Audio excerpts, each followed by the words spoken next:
Elle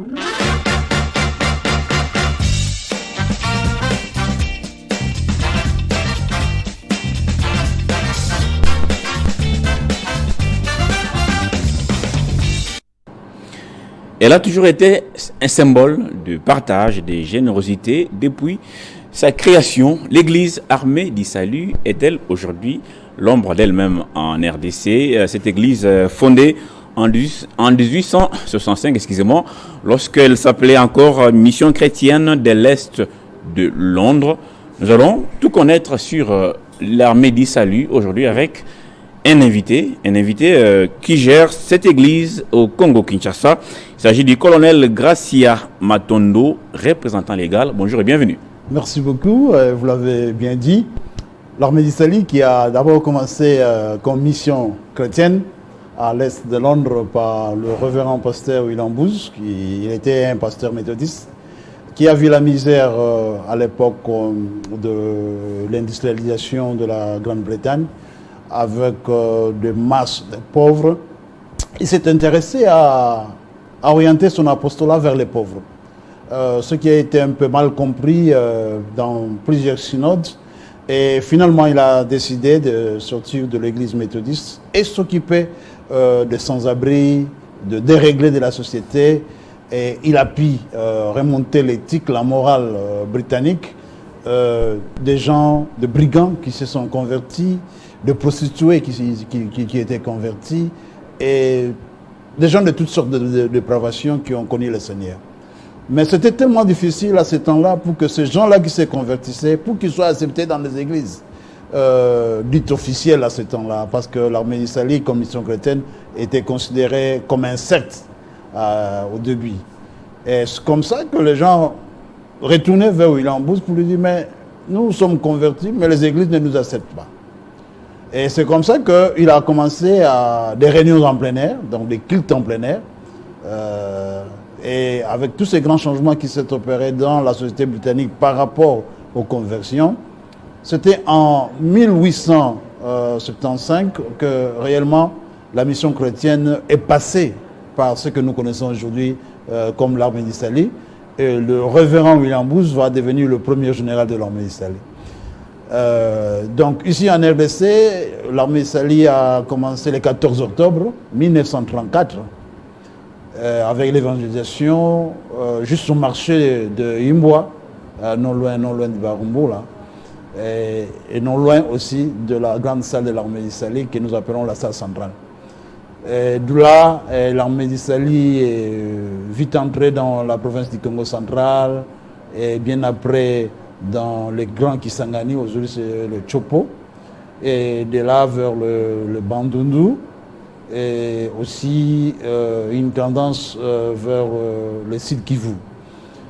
Et bien qu'au début, l'œuvre évangélique était accompagnée des écoles, on a vu les premières écoles ici à Kinshasa, également au Congo central. C'était même l'image véhiculée quand on parlait armée du salut, c'était ça la symbolique dans les œuvres caritatives. Aujourd'hui, le Congolais a l'impression que l'Église a sombré. Est-ce que vous existez encore, l'armée du salut, en RDC? Oui, l'armée du salut existe encore. Vous savez que l'armée du salut a été connue comme une église de la rue. C'était ces marches le dimanche dans plusieurs coins et recoins de la grande ville de Kinshasa. Mais bien après, avec toutes les interdictions, qu'on ne pouvait pas utiliser la même méthode évangélique, nous sommes rentrés dans des salles ou dans des églises. Et alors là, nous avons un peu perdu cette visibilité-là. Parce qu'une église de la rue qui n'est plus dans la rue, les gens s'étonnent. Mais l'armée du salut est toujours présente à travers ces écoles et à travers les centres de santé ou les hôpitaux. Et aujourd'hui, nous avons une université de renom, l'université William Booth. Oui, université qui forme énormément, qui contribue aussi, n'est-ce pas, à l'éducation en RDC. Mais aujourd'hui, c'est resté un peu sporadique, parce que l'armée du salut que nous avions connue en ces temps-là, c'est pas celle d'aujourd'hui. Qu'est-ce qui vous a manqué? Vous n'avez pas su vous adapter les autres sectes plutôt sont venus vous ravir pratiquement les fidèles. Il y a les nouvelles technologies, il y a des nouvelles constructions. Vous êtes resté vous êtes resté conservateur. Il y a l'habillement, il y a tout ça. Peut-être que ça n'attire pas la jeune génération. Oh, oui, certainement, le monde évolue. Et l'armée israélienne est en train aussi de faire des efforts pour s'adapter aux exigences actuelles. Mais il ne faut pas oublier qu'il y a un peu du fondamentalisme aussi. Qu'on est l'armée israélienne, on doit rester l'armée israélienne. Certainement que de méthodes à travers le monde, ça change. L'armée israélienne, la RDC, est différente du Congo-Brazzaville, différente de la Zambie, différente de la Zimbabwe. Chaque pays a ses méthodes. A ses méthodes, qui doit s'adapter au contexte. C'est vrai, les gens vont dire certainement qu'on a eu un retard médiatique. L'armée israélienne au début n'était pas une église médiatique, à part ces réunions en plein air. Mais maintenant, aujourd'hui, nous avons la RTIS, qui est la radio-télévision universitaire, bien que nous a ravi l'antenne. Mais je crois... Qui vous a ravi l'antenne? Il faut demander au ministère de la Communication. Je ne vais pas entrer dans la polémique. Mais certainement, cette radio et cette télévision-là faisaient voir ce qu'est l'armée israélienne en RDC. Mais maintenant, avec cette situation, nous osons croire que les autorités vont nous remettre l'antenne afin que nous continuions à diffuser. Parce que maintenant, le monde est beaucoup plus digitalisé. Je pense que cet outil-là devrait nous servir. Vous êtes dans toutes les provinces actuellement? Nous sommes pratiquement dans toutes les provinces, mais avec une forte concentration dans la province du Congo central et dans le Chopo. Et pourquoi les deux? Qu'est-ce qui explique cette concentration? C'est ce qui explique, c'est que les premiers missionnaires, ils étaient présents beaucoup plus Kinshasa, Congo central et dans le Grand Kisangani. Et de là, maintenant, il y a eu cette expansion vers les autres provinces. Mais le base missionnaire, c'était Kinshasa, Congo central et la Chopo. Vous avez des écoles, vous avez une université, William Booth, vous avez des centres de santé. Vous êtes dans les œuvres caritatives. Est-ce qu'aujourd'hui, avec des fortes demandes, parce que les nécessités aujourd'hui sont plus nombreuses qu'il y a quelques années, comment vous faites face à tout ça pour garder votre dimension originelle, qui était une église toujours philanthropique, aux côtés des pauvres, qui traduit la foi en pratique? Parce que la foi sans œuvre, comme dit la Bible, c'est une foi vaine. Bon, nous avons un service que nous appelons un service humanitaire des urgences. Actuellement, nous sommes plus dans le Nord Kivu, avec le mouvement des déplacés de guerre, où on donne de l'eau potable aux déplacés, et parfois de vivres, et parfois, à partir de Saké, nous avons un centre de santé au service des déplacés. Dans la ville de Kinshasa, nous avons notre département social, où nous avons un nombre d'enfants, un nombre de vieillards à Kitambo. Et à travers nos paroisses, nous avons ce que nous appelons la main ouverte. Ce sont des brigades de charité qui s'occupent des pauvres. À l'époque, il y avait des dons qui venaient de l'extérieur. Est-ce que ça continue? L'Église a beaucoup plus maintenant une autre connotation. Nous sommes beaucoup plus dans des programmes humanitaires que dans les sociales des individus, si je peux appeler ça. L'approche a changé. Vous ne recevez plus des individus qui viennent vous tendre la main? Dans le sens où les individus qui viennent nous tendre la main sont liés aux paroisses. Par exemple, nous avons la paroisse de Barumbo qui prend soin de vulnérables de Barumbo.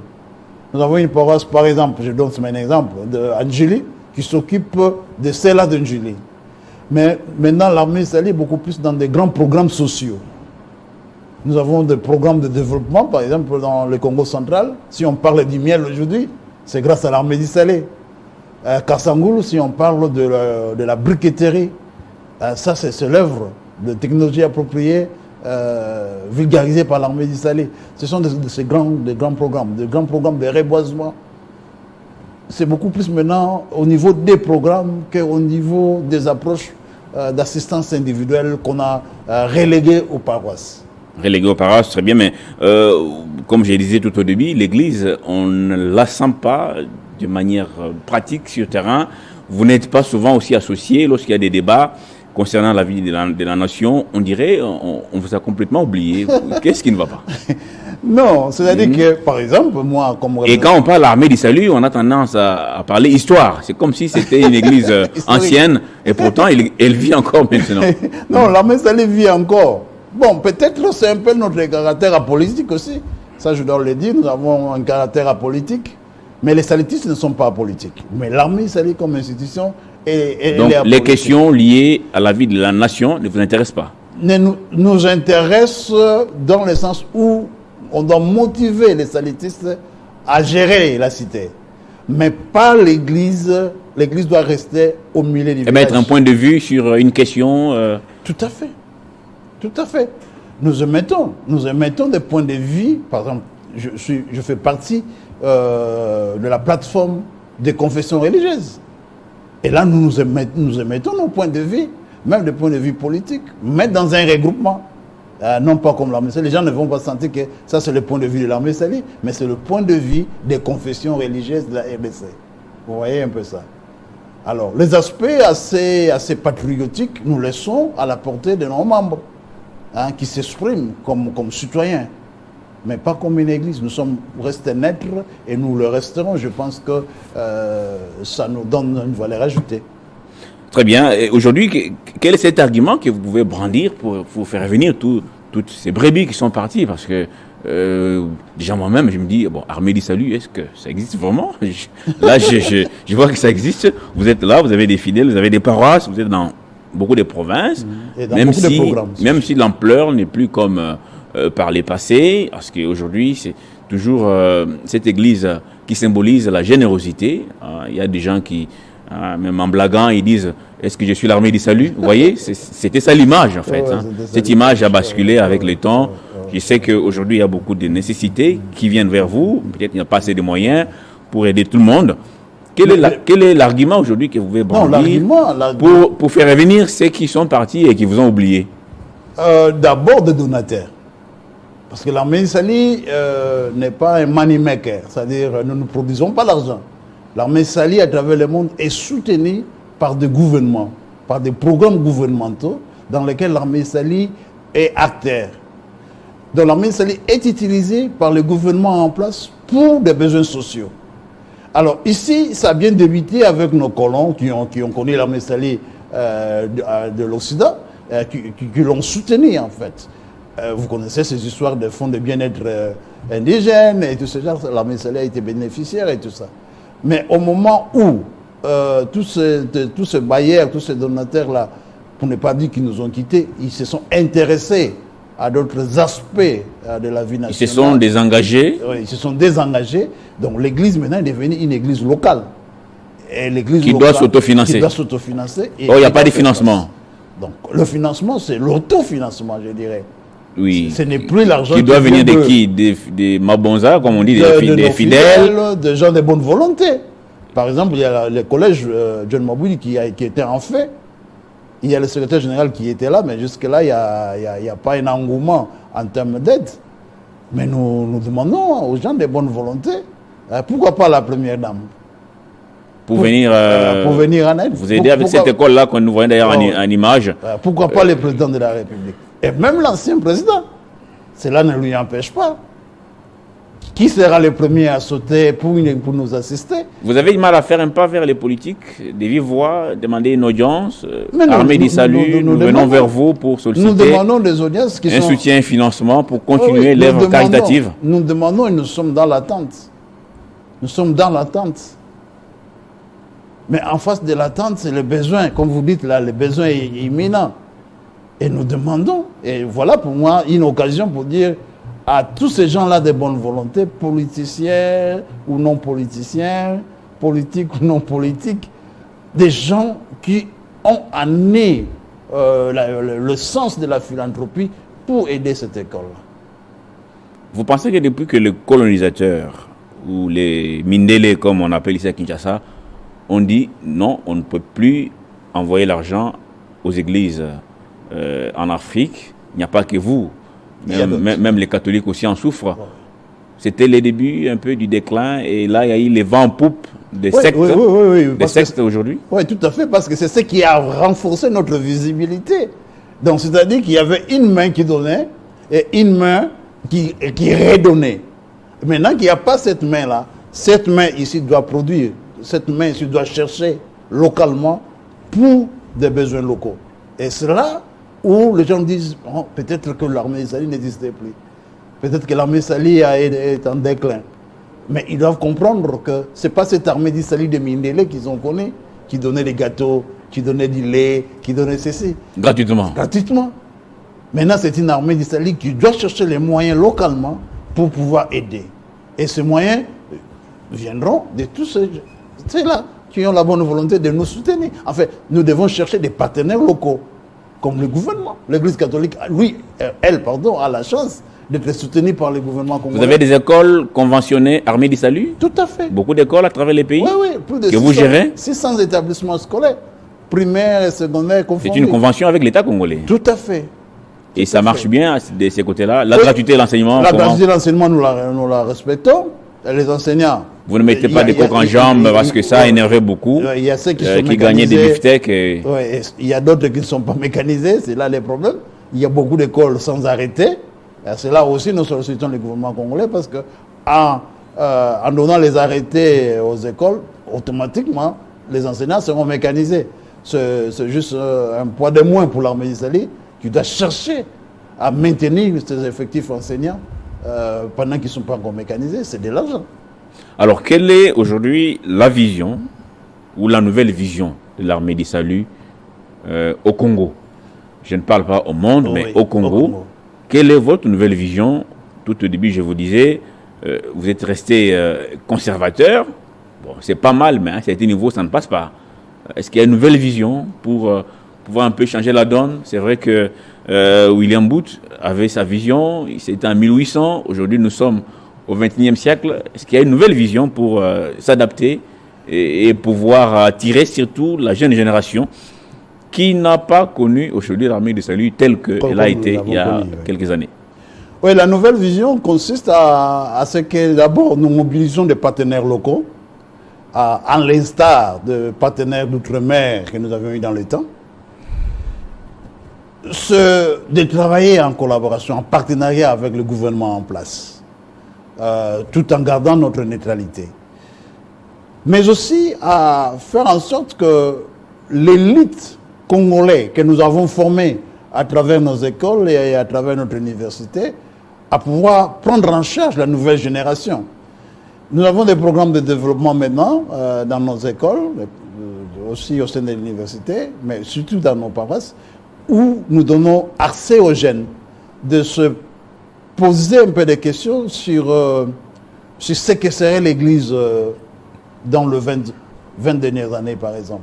Nous avons des plans stratégiques qui sont en train d'être développés à travers les paroisses, mais également au niveau national, pour faire de l'armée d'Israël, de la RDC, une église concurrente.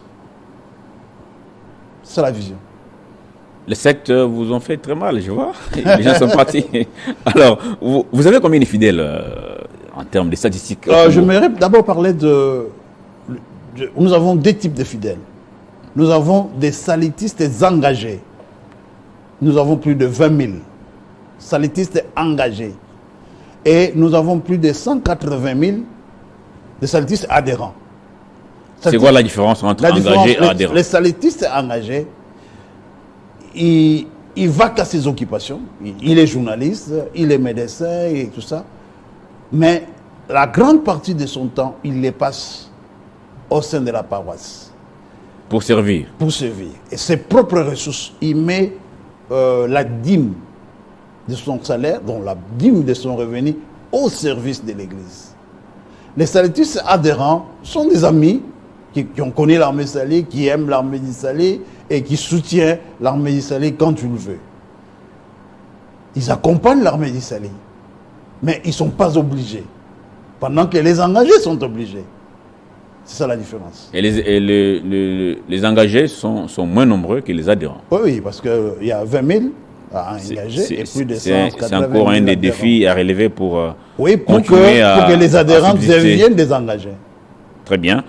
Nous avons terminé. Peut-être un mot à vos fidèles qui vous suivent via Télé 50 aujourd'hui. Je sais qu'ils sont là à travers les pays. ou même vos anciens fidèles qui ont mordu à l'hameçon, qui sont partis ailleurs, peut-être qu'en vous suivant, peuvent revenir à la maison.